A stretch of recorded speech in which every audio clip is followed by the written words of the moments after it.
Thank you for joining me, Chukwuka. It's always a pleasure to talk to you. It's Same been here. a long time since we saw each other face to face, but Yeah. I hope we can do that again. So, Chukwuka, tell us a little bit about yourself. Yeah, so my name is Chuka. Full name is Chukwuka Onyekwena. I'm the Executive Director of Center for the Study of the Economies of Africa, CC. CC is a think tank based in Abuja, Nigeria. We've been around for about 12 years as a think tank operating in Nigeria. And what we basically do is to use evidence-based research to inform policies in Nigeria and Africa broadly. Chukwuka, so you just said you've been around for 12 years. So CC would have been set up just before the think tank initiative was launched, right? Just within that same period. It was one of the young think tanks of the think tank initiative. Sure. It was set up just at 2008 when the TTI was just kicking off. And how much has it grown? I mean, when it was set up, do you remember? Do you know how big it was and how big it is now? So I joined in 2012, and from my observation, it has grown. We've like doubled in size actually, both in in number of staff and also in the terms of the volume of work that we do. We have doubled in size. And when you joined in 2012, you joined as a researcher. Yes, as a senior right? researcher. And when did you become director? In 2015. Oh, so you had 3 years to get used to the organization and the idea of leading it. And how that come about? Was it an internal process? I think both. It was an internal process where my studio colleagues left to work in different sectors, and I was the most senior staff around to to head the organization. So there was just some internal process that that led to me being emerging as a leader. And also I also think I also got promoted quite rapidly Right. within that time. Yes. Right. And well, since you've seen CC grow quite a bit, so kudos to you. Tell me a little bit about. Let's talk about the think tank scene in Nigeria. But why don't we start talking about the policy space in Nigeria? Can you tell us a little bit something about the how the context in which think tanks operate in Nigeria has been changing over the last couple of years? We've seen changes because of COVID all over the place. What's happened in Nigeria? So in general, the kind of policy space that I met in the past years was one where the demand for evidence was quite weak, And over the years, I've been seeing some, incremental changes, not too high, but just gradual, incremental changes in the demand for evidence across policy within the policy space. So what has happened within that time is that think tanks have tried to really push to stimulate the demand for evidence, and resources like the think tank initiative, which provided flexible funding, allowed think tanks to emerge within Nigeria, and as they interacted with policymakers, they kind of had that kind of it's triggered that kind of culture of interacting with think tanks, and then with as the availability of flexible funding started declining, now think tanks are struggling, have existential challenges, and the ability to really stimulate evidence is now being limited. But that's also changing recently due to COVID. COVID is a shock that people from the policy space, they needed knowledge to explain what is going on, what the impact, what strategy should we use to solve this challenge that is quite rare. And knowledge actors and think tanks, became increasingly involved in providing the adequate advice and recommendation on what to do. So it's this COVID era has also prompted some increase in demand for knowledge, and think tanks are about to benefit from that. Yeah. Great. And I mean, something that's happened here in Peru that I thought interesting was that, and I wonder if it has happened also in Nigeria, is that especially during the early months of COVID, we were very interested in the epidemiology of the whole situation, right? Yeah.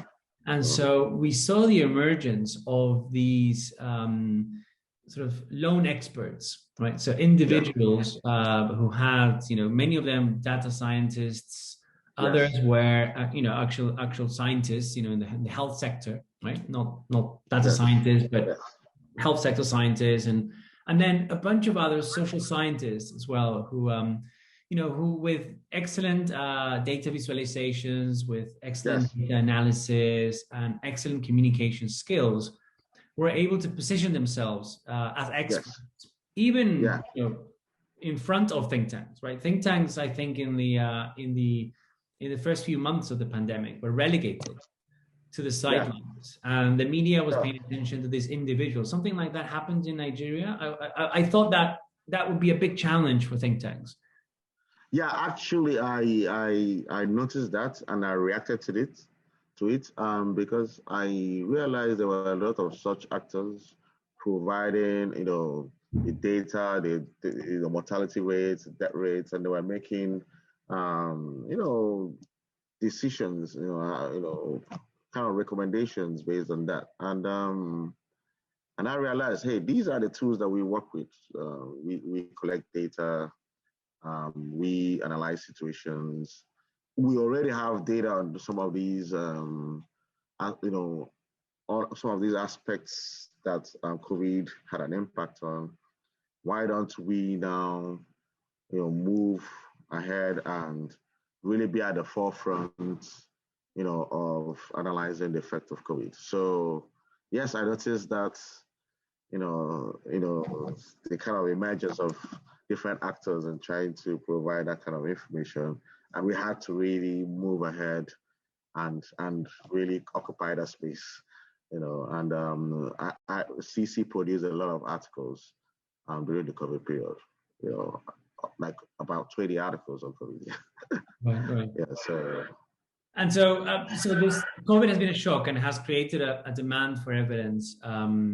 Is this continuing? Do you see a lasting effect on the demand for evidence and the demand for think tanks in Nigeria? Yes, I think every shock produces some lasting effects. Shocks tend to change the way people look at things. For example, financial crisis was a big shock, and a lot of accounting principles changed because of the financial crisis. COVID is a bigger shock, and it will change a lot of things. It will change how policy actors view things, how they look at the future, and how they prepare for such shocks. And think tanks have the opportunity of being at the forefront of those kind of conversations. So I think it will really trigger, higher demand for evidence. So it's now left for think tanks to be well equipped to really be able to provide that credible evidence required to explain. Because from now we'll still be talking about impact for some time, and then we move to recovery period.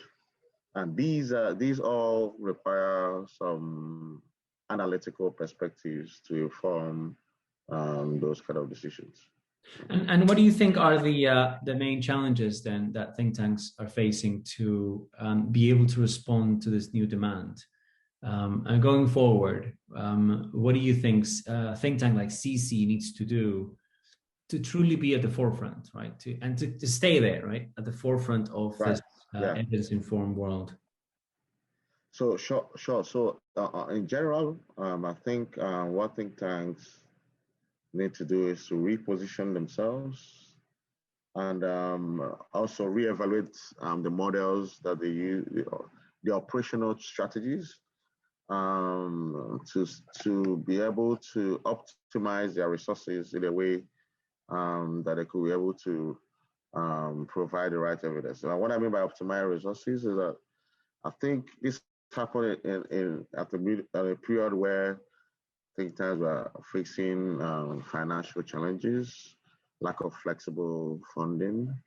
What flexible funding does is that it provides funding to really strengthen the organization in itself and also maintain some critical staff and researchers that you know and in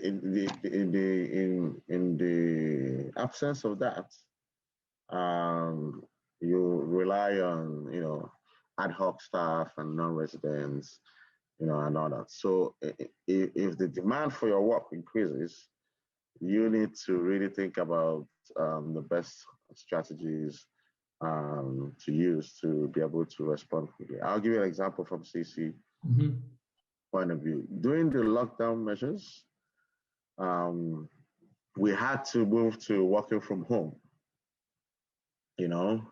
So working from home at the initial stages increased productivity for some reason. People started working from home.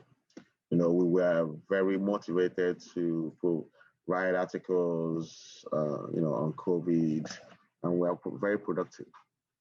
But when the lockdown period started to extend, I started noticing a decline in productivity. So people started being a bit fatigued about working from home, and the productivity started to fall. So as the vaccines then came in and people started getting vaccinated, I had to really, move back to the office in a gradual way, providing social distancing, providing all the preventive materials for COVID, and because I saw that productivity fall. So that's an example of how to, how to adjust your internal processes to react to such shocks like So COVID. do you think that think tanks are going to go back to the office? I mean, do you expect that CC will continue to be a bricks and mortar organization, or will it be a bit of a hybrid going forward? So the hybrid is actually the most preferred kind of model, because it was during this lockdown that I really explored the hybrid model, where we now had a lot of non-residents. Right. And with that, I now saw that, hey, you can actually maintain your critical mass, increase them a bit, but now have a lot, as the demand for more work comes, now involve more non-residents. So that hybrid model is quite effective. Yeah. And these non-residents, are they Nigerian in Nigeria, or are they? I mean, can you hire them all over the world? Yeah, they're different countries, but they're mostly either Africans or non-Africans interested in working on Africa, because Africa is Africa. So. Yeah, I think that's a great idea. Many think tanks are realizing that they can now hire globally. Right? Exactly. You don't have to limit yourself to the availability of experts. And for think tanks in some countries where there are just a few experts, and those are usually taken up by central banks or ministries of finance, some national NGOs, then what do? Well, maybe I can hire, right? I don't know, somebody from the diaspora, right, Yeah, in Europe or in Latin America or actually exactly. in Asia that is interested in what we do. Yeah, I think that's Sure. it's a great way forward. Tell me a little bit about the we at the OTT conference this year. We talked about the future of think tanks. And we try to imagine the future of think tanks. You know, how would think tanks look like? Not in the next year or two, but in the next 50 years, 100 years. 50 years. I mean, what do you think is the future of think tanks in Nigeria? This is a large country. It's a very Yeah, young country. It's a very entrepreneurial country. yeah. What do you think the long-term future of think tanks looks like in Nigeria? I mean, what will your what are the next generation of think tankers going to go to work to? What is CC going to look like in 50 years from now? Okay. I'll try. I'll try to explain that. So one is, I think in the medium term, um, think tanks are going to face an increase in the need for their work. Because in Nigeria, what I've noticed is that this increased demand increased demand for evidence and knowledge is being is crisis driven crisis. Yeah. Yeah. COVID in itself is a crisis. And now we're also facing an economic crisis as well, and as well as a security crisis. And as policy actors are increasingly being overwhelmed with this crisis, they are looking for broader conversations. And think tanks have come to occupy the space for those broader conversations. And I think these crises will not end in the near future. So as long as insecurity, which has really increased in Nigeria and some African countries, and economic crisis, particularly triggered by debt, has risen, significantly. In the medium term, you'll see an increased demand in terms of conversations. That is a terrible observation, that our demand for think tanks is fueled by crisis. So in a way, demand for our work is fueled by things not going well. But I think it's a valid observation for our countries, right? Yes, I think you're right. The governments look for evidence when things go bad, right? Exactly. Yes. So that is fueling think tank demand in the medium term. Yeah. But in the longer term, given that Africa is a young population, that it's experiencing that demographic changes where there'll be this huge increase in the population of young people. The young people now are much involved in social media. They are very deliberative and they have the tools for deliberation. And they want to have conversations, create their own content and react to issues. These align well to the work, to how think tanks operate. So I also think that we also stimulate. I think there will be more knowledge-driven organizations will emerge in the long run because of the way policy issues are being discussed. Because what I know will change is that policy issues will not operate more like an enclaves, like the parliamentary spaces and all that. I see that transformation or disruption where they are more open to public discourse, and social media and technological devices will play a key role in that. And So think tanks having that kind of, being familiar with those kind of conversations should be able to play bigger roles. Yeah, but the implication of what you say is that think tanks will have to change, right? Because otherwise, young people will just push them aside, right? They'll create their own Yeah, spaces, right? It'll be a space in TikTok. I don't have TikTok, so I don't know how that works. But it'll be a space in whatever social network or digital space, digital tool that exists in the future, and they'll just create it. yeah, They'll own it, right? They'll run it with their own rules, yeah, in their own yeah, style. Um, exactly. Yeah, and they'll probably have influence, beyond what think tanks can right now. And if think tanks do not adapt to that, right, or preempt that exactly. and create Yeah, spaces where young people prefer to go to and say, well, yeah, I could have my own network here, but I'll go to CC because they're already doing yeah, this, right? They are open, they're exactly. accessible, they're approachable, they are interesting.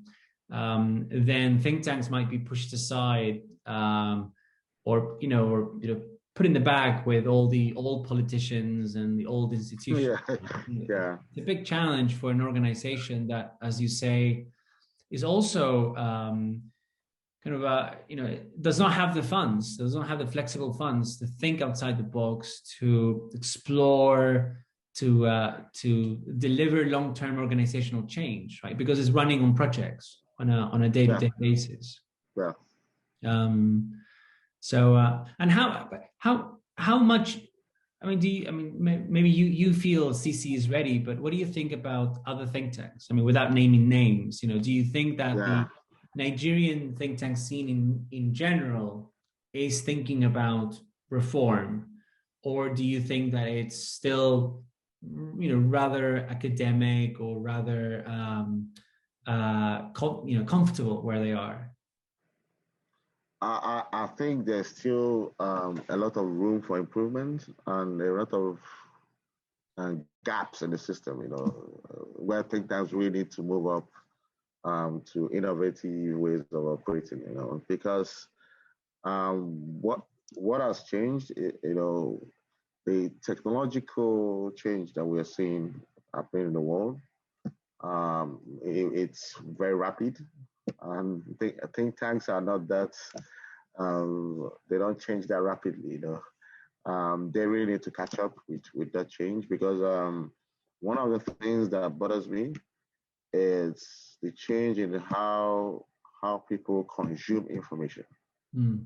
That has been changing quite rapidly, and in awareness of that, you need to really adapt to see how you communicate your information, your evidence through um, that dynamic dissemination channels.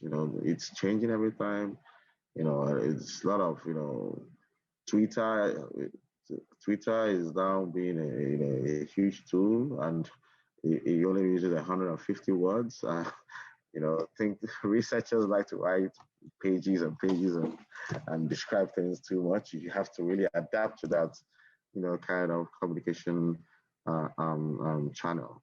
And also even policy discussions, policy decisions, are now being, the way social media social media is now being more influencing policy decisions. A lot of statements by government and you know and policy decisions and reversals, they react to how social media, Yeah. how the social media reacts to some of their decisions. So that's an evidence that these tools are quite powerful. So Yeah. to the extent that think tanks adapt to those tools of communicating and influence, um, to the extent that they become more influential in the long term, yeah, because that will continue becoming more sophisticated. The technological aspect here. Yeah, I think this is a space to watch. Certainly, a young population, as you say, big changes in the way policymaking is done from it Yeah, being very private, really, right? About just a few people yeah, making decisions to yeah. policymaking now being very public and young people Exactly. expecting it to be very public. And think tanks are, have always been close to government, right, and close to those Yes, policymakers. Now they need to get yes, closer to the rest of the population, and certainly exactly. young Yeah, young people. So yeah, so I expect many big changes to come from Nigeria and from Africa that we can all learn from. I keep thinking it'd be some sort of combination of sort of great filmmaking culture in Nigeria with the work think tanks do, as a way of disseminating messages and arguments. Not as you say, not just the working paper or the policy brief, right? We need to think about new medium, and this yeah, could be through film, this could be through music, this could be through other yes. other So, other spaces yeah. in So I which, can give you an example where I noticed that people like short videos yeah. that like a minute long videos to explain things, and we've tried to compress our reports, which could be 50, it could be 80 pages, into a 1 minute video, and that has been successful. We created um, some videos to explain our work, just summaries, Mm-hmm. in a way that captures, the audience of people, and that has been because that is becoming increasingly the preferred way Of that people communication. consume, Yeah. yeah, communicate. Yeah, so yeah, Great. Well, to keep the videos short and the conversations short and to the point, that was great. Thank you very much for your time, Chuka. It's always yeah, a pleasure to talk to you, and I look forward to always. seeing you soon, and we can share a conversation in the same room in the same city.